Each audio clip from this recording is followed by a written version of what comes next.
No ano 12 depois de Cristo, nasceu um dos imperadores mais polêmicos da história romana, Caio Júlio César Germânico. Mas você provavelmente o conhece por outro nome, Calígula. O reinado dele, que durou menos de 4 anos, ainda hoje nos faz perguntar: ele era um tirano insano ou um gênio manipulador que usava o terror como arma política? Para entender essa figura complexa, precisamos voltar no tempo. Calígula não nasceu em um palácio dourado em Roma, mas sim em meio a acampamentos militares. Seu pai, Germânico, era um general extremamente popular, amado pelas legiões romanas. Desde pequeno, o futuro imperador acompanhava o pai nas campanhas, e foi lá que ganhou seu famoso apelido. Os soldados, encantados com o menino que usava uma versão em miniatura do uniforme militar, começaram a chamá-lo de Calígula, que significa botinhas. Esse ambiente forjou sua personalidade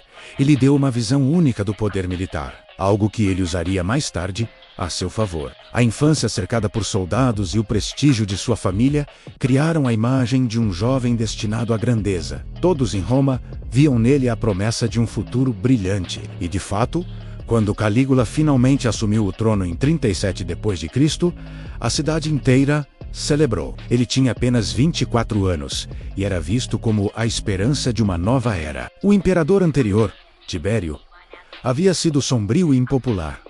Então a chegada de um líder jovem e carismático foi um alívio. Nos primeiros meses, Calígula parecia confirmar todas as expectativas. Ele libertou prisioneiros políticos, pagou bônus generosos à guarda pretoriana, reduziu impostos e promoveu grandes espetáculos para o povo. Ele também tentou construir uma relação amigável com o Senado, prometendo governar em cooperação com os senadores.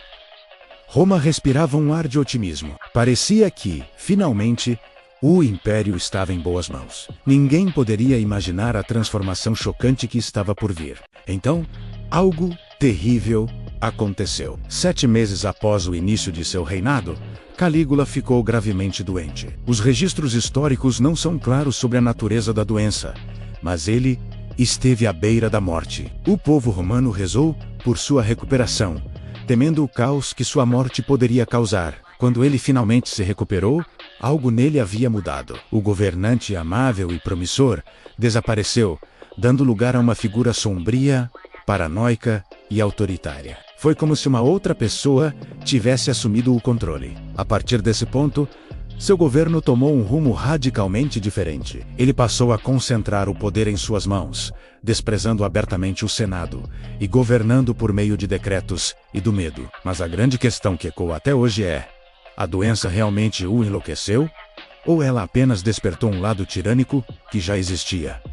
A tese da loucura é a mais popular. Seus comportamentos se tornaram cada vez mais bizarros e cruéis. Ele começou a se ver não apenas como um imperador, mas como um deus vivo. Ordenou a construção de estátuas suas em templos sagrados e exigia que as pessoas o adorassem. Em uma demonstração de poder, conectou 2 portos com uma ponte flutuante de quase 5 quilômetros, apenas para poder cavalgar sobre ela, vestindo a armadura de Alexandre o Grande. Ele também se envolveu em relações incestuosas com suas irmãs, especialmente com sua preferida, Drusila, a quem deificou após sua morte. Essas ações, para muitos historiadores antigos, eram provas claras de uma mente desequilibrada, de um homem que havia perdido completamente o contato com a realidade. O imperador, que antes prometia cooperação, agora exigia submissão divina. Por outro lado, existe uma teoria fascinante.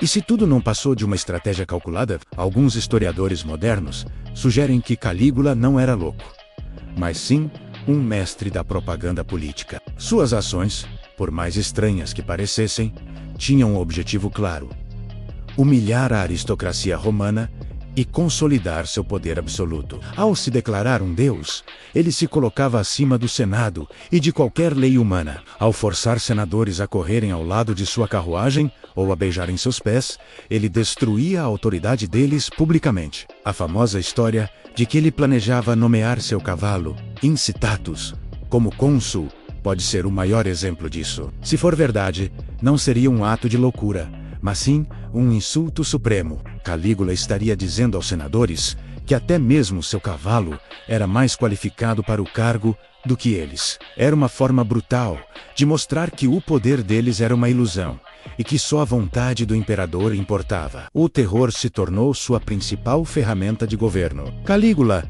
era conhecido por seu sadismo e crueldade. Ele organizava execuções públicas como forma de entretenimento e dizia a famosa frase: "Que me odeiem, contanto que me temam". Qualquer suspeita de conspiração era punida com a morte, muitas vezes de forma lenta e dolorosa. Ele confiscava as fortunas dos ricos para financiar seus projetos extravagantes, como palácios luxuosos e festas que duravam dias.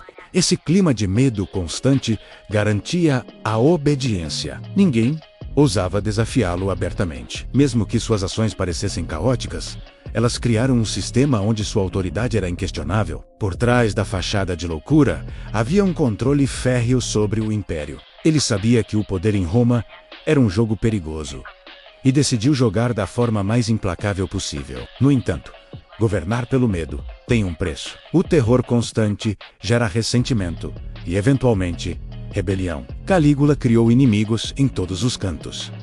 No Senado, entre os militares e até mesmo dentro de sua própria guarda pessoal, a guarda pretoriana. A gota d'água veio de uma série de humilhações impostas a um oficial chamado Cássio Quereia. Em janeiro de 41 d.C., Quereia liderou uma conspiração. Enquanto Calígula passava por um corredor subterrâneo do palácio, os conspiradores o cercaram. Ele foi esfaqueado mais de 30 vezes. Sua esposa e sua filha pequena também foram brutalmente assassinadas, em uma tentativa de apagar completamente sua linhagem. O homem que viveu pela violência morreu por ela. Seu reinado de terror, que durou apenas 3 anos e 10 meses, chegou a um fim sangrento. Após sua morte, o Senado agiu rapidamente para destruir sua memória. Suas estátuas foram derrubadas.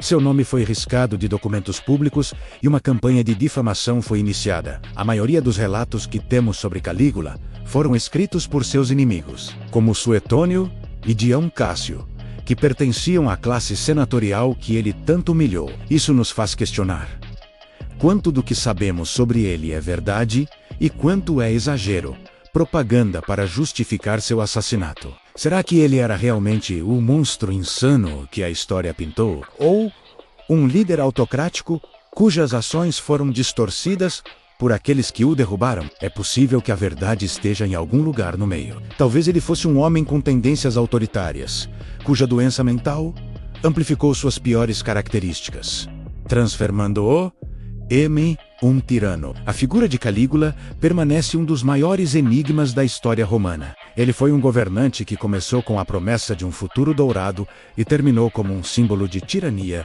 e excesso. Sua história nos lembra que a linha entre poder e loucura pode ser perigosamente tênue. Ele era um louco que por acaso era imperador, ou um estrategista político que usou a loucura como uma máscara para impor sua vontade? A resposta talvez tenha sido enterrada com ele naquele corredor do palácio há quase 2000 anos. Mas seu legado de crueldade e mistério continua a nos fascinar e a nos assombrar. O que você acha? Calígula era um gênio do mal ou simplesmente um homem louco com poder demais? Deixe sua opinião nos comentários. E se você gosta de desvendar os mistérios da história, não se esqueça de se inscrever no canal e ativar as notificações para não perder nossos próximos vídeos.